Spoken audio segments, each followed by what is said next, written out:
Bismillahirrahmanirrahim. Assalamualaikum warahmatullahi wabarakatuh. Alhamdulillahilladzi arsala rasulahu bil huda wa dinil haqq liyudhhirahu 'ala dini kulli wa kafa billahi syahida. Asyhadu an la ilaha illallah wahdahu la syarika lahu wa asyhadu anna Muhammadan abduhu wa rasuluh. Faqala Allah ta'ala fil Qur'anil Karim, a'udzu billahi minasyaitonir rajim. Innallaha wa malaikatahu yusholluna 'alan nabi ya ayyuhalladzina amanu shallu 'alaihi wa sallimu taslima. Shadaqallahul adzim. Puji mangga urang sami-sami panjatkeun ka Allah Rabbul Izzati dan salawat serta salam mudah-mudahan tetap tercurahkeun ka junjungan urang sadayana nyaeta habibana wa nabiyana Muhammad sallallahu alaihi wasallam. Alhamdulillah di pagi hari campuran ini itu bahasa teh. Alhamdulillah di pagi hari ini kita bisa berkumpul di masjid ini yang setiap minggu kita rutin laksanakan. Ini bagian dari talabul ilmu ya, talabul ilmi gitu ya. Sedikit mencari ilmu karena ketika iman itu ibarat pohon, maka ilmu itu adalah pupuknya. Sampai dimanapun kalau pohon tidak pernah dipupuk, tidak pernah disiram, maka tidak akan tumbuh dengan baik. Iman kita akan tumbuh dengan baik jika kita sering mendengarkan atau mencari ilmu gitu ya, sedikit demi sedikit. Karena tidak bisa kalau misalnya harus sekaligus gitu ya. Di pagi hari ini saya ingin mencoba sedikit ya, ini kita menyampaikan mengenai bersolawat, dan kalau dilihat dari sisi kesehatan, jadi solawat dan kesehatan gitu ya, secara singkatnya seperti itu. Di dalam surat Al-Ahzab tadi ya, di ayat 56 itu sudah Allah berikan ya kepada kita sebuah contoh ya, sebuah contoh untuk bersalawat. Ada ibadah yang ketika Allah Subhanahu wa taala memberikan perintah, yang hanya diberikan contohnya itu hanya bersalawat. Allah memerintahkan manusia untuk sholat, tapi Allah tidak ikut sholat. Allah memerintahkan untuk berzikir, tapi Allah tidak berzikir. Allah memerintahkan untuk puasa, tapi Allah tidak berpuasa. Tetapi ketika Allah memerintahkan manusia untuk bersalawat, maka Allah sendiri yang bersalawat terlebih dahulu dan para malaikat. Nah, ini ketika dilihat dari kajian tafsirnya, saya mengutip dari beberapa kitab, ada Riyadhus Shalihin, ada Asbabun Nuzul dan lain-lain gitu, bahwa makna dari satu ayat itu ada beberapa hal. Misalnya dari Al-Ahzab tadi, innallaha wa malaikatahu yusholluna 'alan nabi ya ayyuhalladzina amanu shallu 'alaihi wa sallimu taslima. Dalam ayat itu artinya salawatnya dari Allah kepada nabi itu berupa apa gitu ya. Jadi salawatnya dari Allah kepada nabi itu adalah berupa rahmatnya. Jadi setiap manusia memang dapat rahmat, tetapi kepada nabi sendiri itu sangat khusus ya, sangat khusus rahmatnya. Yang kedua, malaikat. Kenapa malaikat ikut bersalawat? Bahkan dalam kajian-kajian tafsir kontemporer, ketika malaikat berhenti menyampaikan wahyu karena para nabi sudah tidak ada, apa tugas malaikat gitu. Ini pertanyaan-pertanyaan anak-anak filsafat yang ketika diskusi pasti itu muncul. Jadi kan penyampaian tugas wahyu sudah tidak dilakukan lagi. Sekarang tugas malaikat apa? Tugas malaikat Israfil apa? Kiamat masih lama katanya gitu. Tanda kutip ya, kita nggak tahu kiamat masih. Langsung tugas malaikat saat ini ngapain? Nah, maka jelas kalau sesuai dengan nas Al-Quran, tugas malaikat itu bersalawat terus-terusan terhadap Nabi Shallallahu Alaihi Wasallam. Gitu. Kemudian salawatnya dari kita untuk Rasulullah, untuk Nabi Muhammad SAW itu apa? Nah, kalau salawatnya dari kita untuk Nabi Muhammad SAW adalah kita agar diberi rahmat. Jadi kita itu mendoakan Rasulullah atau kita itu bersalawat atas Nabi Muhammad SAW, tetapi sesungguhnya salawat itu untuk kita. Jadi ibarat air atau satu bejana atau ember atau apa, airnya nggak penuh gitu. Kita tambahkan air lagi, bukannya tertampung si air itu maka balik dari cairnya gitu. Kembali lagi airnya itu. Jadi ketika semakin banyak kita bersalawat kepada Nabi, maka malaikat pun ikut mendoakan kita gitu. Jadi salawat kita untuk Nabi itu karena Nabi itu sudah tidak butuh doa lagi dari kita. Yang butuh itu justru kita. Ya, yang butuh itu justru kita. Ketika kita bersalawat kepada Nabi, maka malaikat mendoakan kita, memohonkan ampun untuk kita. Itu makna dari surat Al-Ahzab ayat 56. Ya. Kemudian nanti kita bisa lihat dari sisi manfaatnya bersalawat itu banyak dalam dalam hadis-hadis yang saya ringkas. Seperti mungkin tadi berdoa bisa memudahkan rezeki ya, yang tadi oleh pembawa acara disampaikan. Kemudian bisa pahala yang berlipat. Kemudian ada juga yang semua doa itu tertolak gitu. Semua doa kita itu tertolak kecuali diawali dengan sholawat. Jadi setiap kali kita berdoa maka diawali dulu dengan sholawat. Itu yang dalam hadis yang sahih Bukhari itu luar biasa. Jadi setiap kali kita melakukan doa yaitu harus kita bersalawat gitu ya. Kemudian ada sebuah kajian dalam ini di dalam ilmu epigenetik bahwa ini dilakukan oleh Dr. Asim Mahmud Khan di Departemen Oral dan Kraniofacial ya. Saya ngaran lagi di Maryland University Amerika Serikat bahwa ketika kita mengucapkan kata-kata yang baik atau kalimat thayyibah itu kan ketika kita bicara lidah kita itu menyentuh langit-langit mulut. Nah, ternyata di langit-langit mulut itu ada magic spot namanya atau tempat yang disentuh oleh lidah itu yang bisa mempengaruhi ada sensor saraf yang mempengaruhi ke otak sehingga di situ mempengaruhi neurotransmitter di otak untuk mengeluarkan hormon tertentu. Ketika kita melakukannya dengan simultan, artinya misalnya mengucapkan sholawat atau zikir atau la ilaha illallah la haula wala quwata illa billah gitu. Semua kalimat-kalimat yang baik dalam waktu 3 detik dan sentuhan itu menyentuh bagian langit-langit mulut kita. Itu bisa menenangkan jiwa, bisa menenangkan hati. Maka setiap yang kita lakukan, setiap ucapan, setiap bahkan mungkin prasangka itu bisa berakibat pada diri kita sendiri.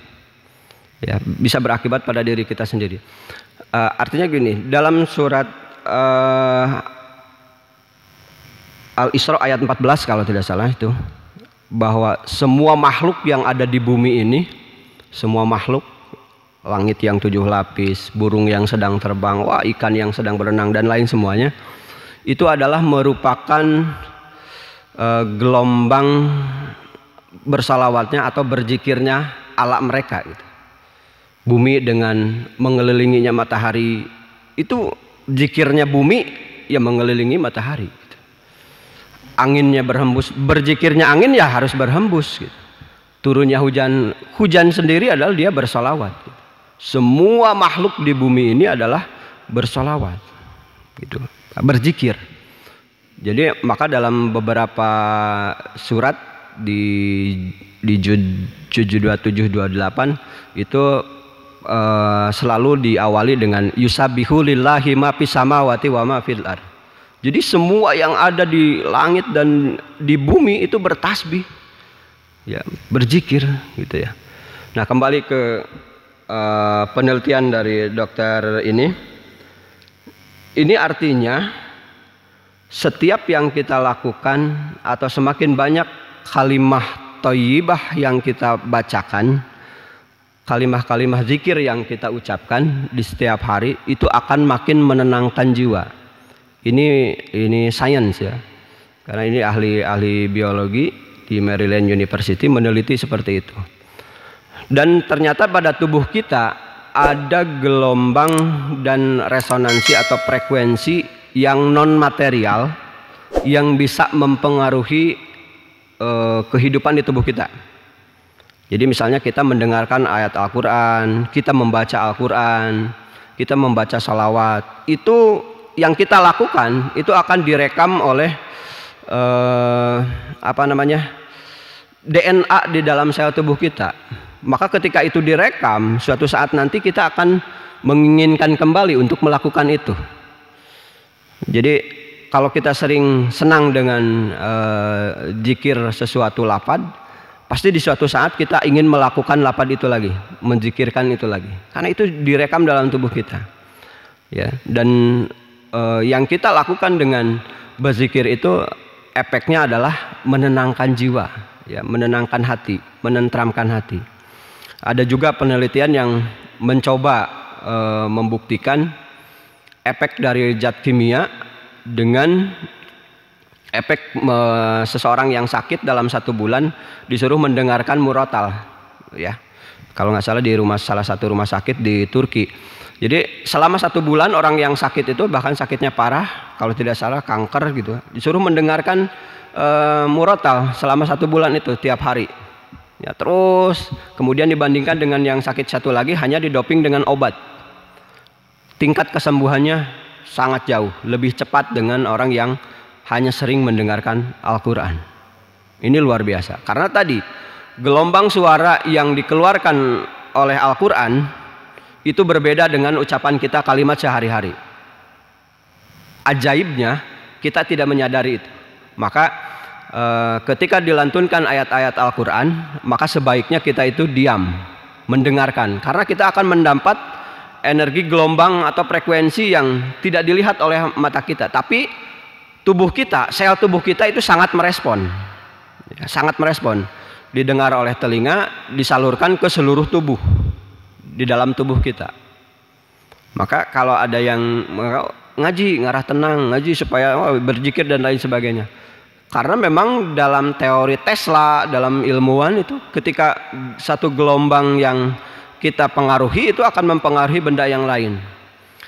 Dan benda yang non material tadi yang mempengaruhi tubuh kita yang tidak terlihat itu jauh lebih cepat mempengaruhi sifat genetik tubuh kita ketimbang makanan yang masuk ke dalam tubuh kita. Kan katanya ada teori misalnya kecerdasan bisa dari makanan, dari apa segala macam. Tetapi ada yang lebih cepat. Ya, makanya misalnya sering dengan baca Al-Quran, mendengarkan ayat Al-Quran itu bisa meningkatkan kecerdasan, memang ilmiah gitu. Karena ada gelombang yang jauh lebih baik dan 1 juta kali lebih cepat ketimbang makna dari makanan gitu. Ya, yang masuk dalam tubuh kita, efeknya itu. Kita sering mendengarkan murotal, kita sering mengaji, jadi sering mengucapkan kalimah-kalimah thayyibah atau kalimah-kalimah yang baik, salah satunya tadi bersolawat, itu akan lebih cepat mempengaruhi tubuh kita. Kita ini ingin apa? Maka tadi kalau misalnya ingin kayak sering melafadzkan ya mugni, karena gen sel tubuh kita itu dipengaruhi merekam kalimat Asmaul Husna makna itu. Maka kita punya kekuatan khusus untuk melakukan itu, ya, ke arah istilahnya mencari rezeki yang halal dan lain sebagainya. Energi kita akan lebih besar. Ini sangat ilmiah. Pengen apa? Coba zikirkan ini, banyak ya dari Ustadz Yusuf Mansur, dari siapa gitu. Kalau pengen ini lapatkan, bukan karena kita melapatkan itu, tapi karena sel tubuh kita merespon makna yang terkandung dari yang diucapkan itu. oleh tubuh kita dan kita tidak sadar karena itu disimpannya di dalam DNA tubuh kita. Maka dari itu kita kalau berada pada lingkungan kehidupan kita sehari-hari yang sering melontarkan kalimat-kalimat negatif, itu akan berdampak pada tubuh kita. Maka benar di sini, kalau ingin kita masa depan kita baik, maka harus berada pada lingkungan yang baik. Ucapan anak-anak, ucapan siapapun ya yang didengar, apalagi oleh anak kecil, respon sarafnya masih sangat bagus. Mendengar sesuatu, apakah itu kata-kata kotor atau apa, itu akan direkam. Ini sangat mengerikan jika dibayangkan ketika ada anak kecil yang berada dalam lingkungannya, yang lingkungan sering berkata kasar, sering berkata kotor dan lain sebagainya. Bisa dibayangkan bagaimana DNA di dalam tubuhnya merekam peristiwa negatif itu. Maka itu akan terlahir dari dirinya di masa yang akan datang. Jadi respon akhlakul karimah itu benar-benar bisa ditularkan. Maka seorang kiai yang menyatakan kalau soal belajar yang sekarang lagi musim ya, belajar menggunakan teori, Google lebih cepat. Tetapi ada yang tidak bisa dilakukan oleh Google untuk menggantikan seorang guru. Itu adalah teladan.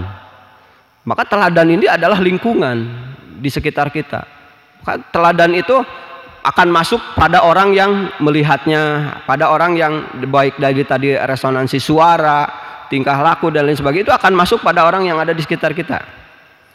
Ya, maka ada juga penelitian di ini, dia membuktikan bahwa apa fungsinya membaca Al-Quran di dalam hati dengan yang dilapatkan.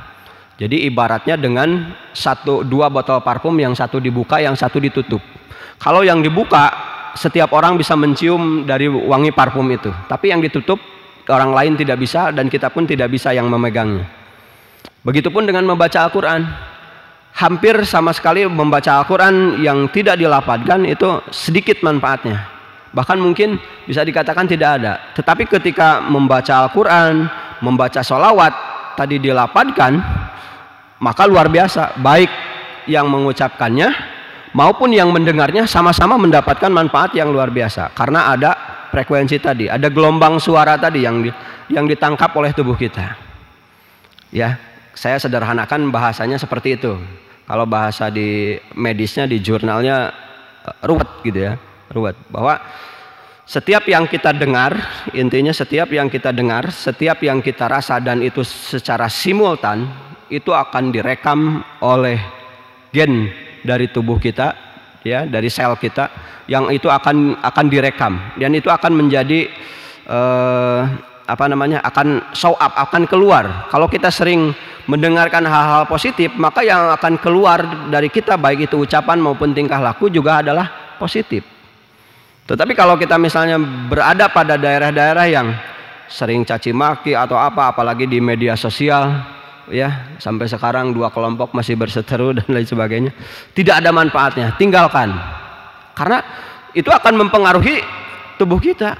Yang negatif itu di satu saat akan keluar dari kita gitu. Ini yang ahli epigenetik menyatakan seperti itu. Jadi gelombang suara, gelombang frekuensi dan ini sangat mempengaruhi tubuh kita.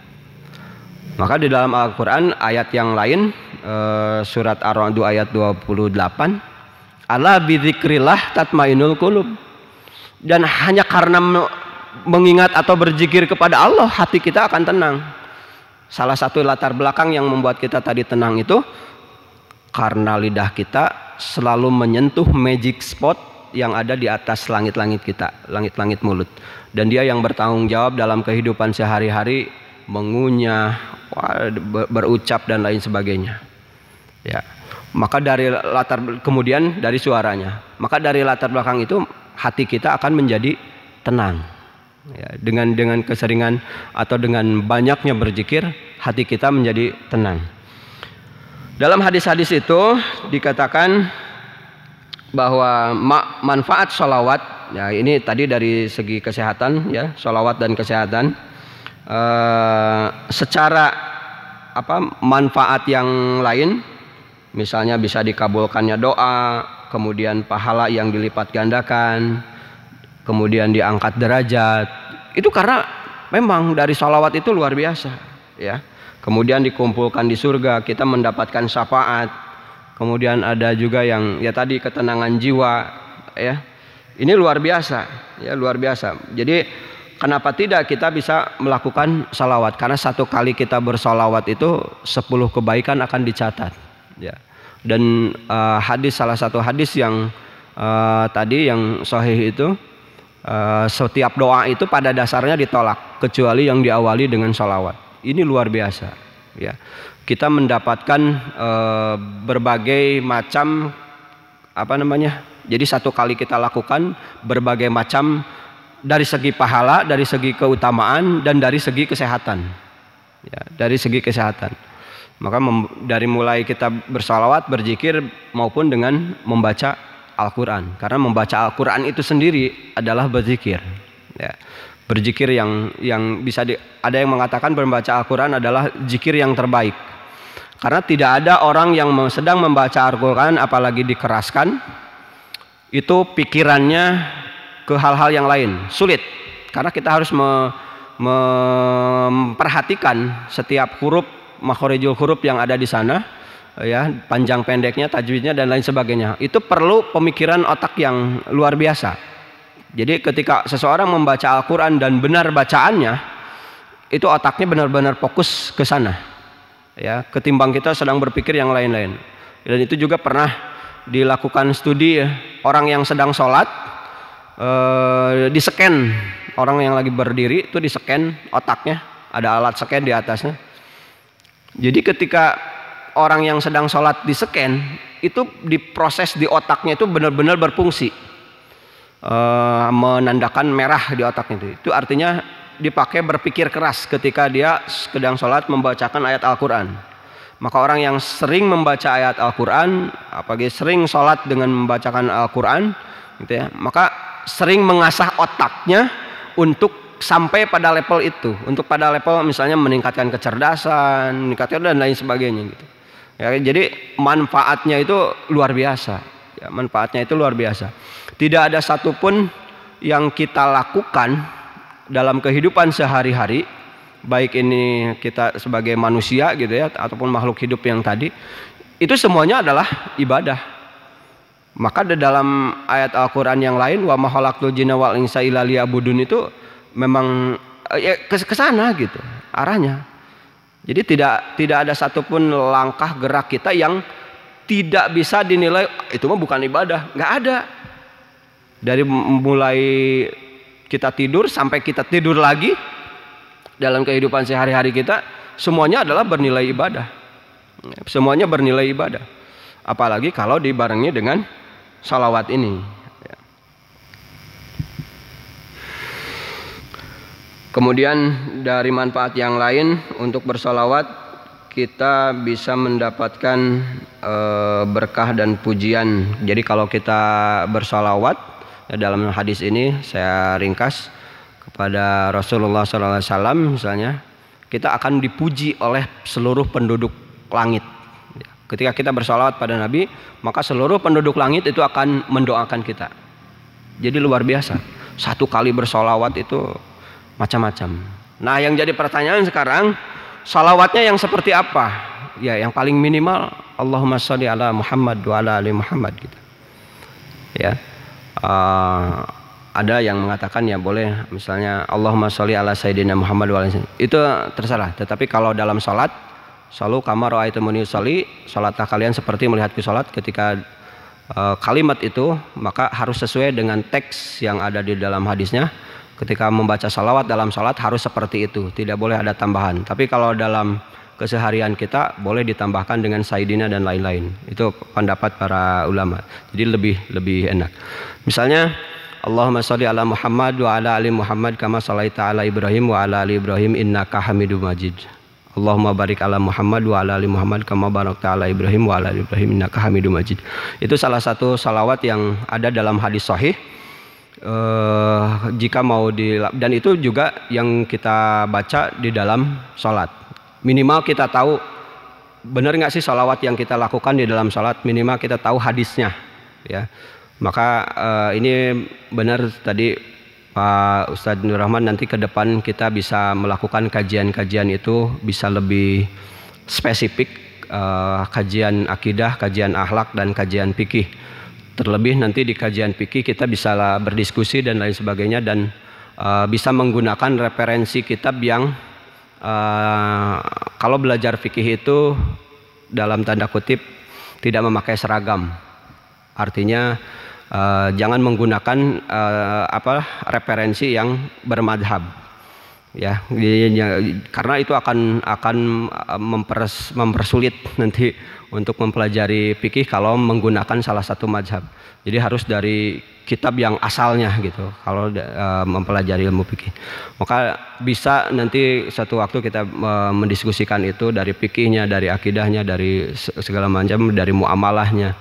Kira kita perlu semuanya, minimal temanya siapa yang akan ngambil fikih, ya, siapa yang akan ngambil ini, siapa yang akan ngambil ini.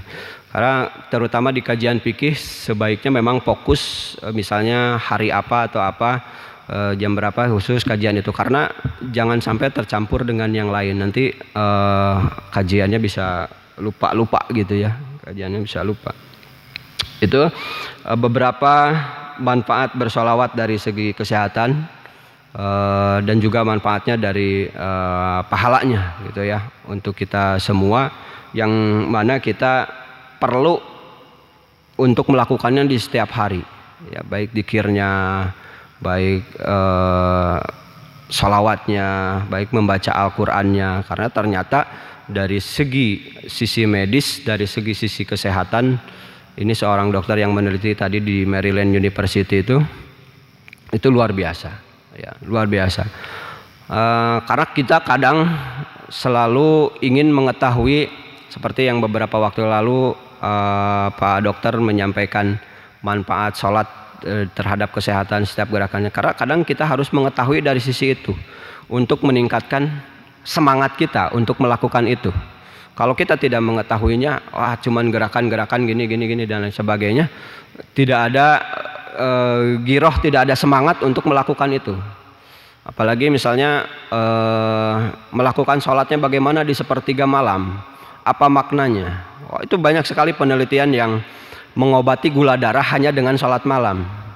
Itu karena memang secara medis itu bisa dilakukan gitu. Jadi penyakit gula itu bisa hilang hanya dengan sholat malam di sepertiga malam, ya. Itu karena ada jurnal yang melakukan penelitian itu. Orang yang punya gula yang begitu besar, kemudian disuruh sholat malam, ya, di jam sekitar 1:30, antara 1:30 sampai subuh itu. Ya, kemudian dicek setelah sholat malamnya gula darahnya seperti apa, dan ternyata turunnya luar biasa. Karena di sepertiga malam itu juga memang prosesnya, satu, kita paling enak-enaknya tidur di jam itu. Karena ketika enak-enaknya tidur, maka gula alami yang ada dalam tubuh kita sedang diproduksi. Jadi penyakit gula itu bukan berarti kita lobating makan gula, bukan. Ya, dari makan makanan yang berkarbohidrat nanti bertumpuk di dalam tubuh, itu akan nanti berubah menjadi gula, ya, jadi glukosa. Nah, ketika di sepertiga malam itulah dia diproduksi. Maka ketika bangun kita di sepertiga malam, maka mempersempit ruang si tubuh kita memproduksi gula tadi. Ya, itu sangat-sangat luar biasa. Kehidupan sunnah itu tidak ada yang salah, ya. Kehidupan sunnah, ya, jadi hanya kita yang baru mengetahui di saat sekarang ini. Sudah 1400 tahun yang lalu, dari mulai dicontohkan oleh Rasulullah semuanya, sampai saat ini kita baru mengetahuinya sekarang-sekarang.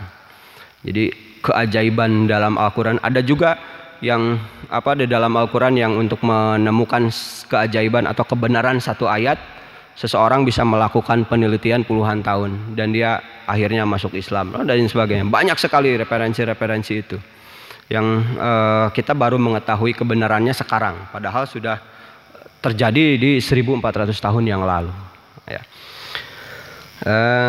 Saya kira itu mungkin beberapa hal ya mengenai bersolawat. Mudah-mudahan kita selalu dimudahkan untuk selalu bersolawat.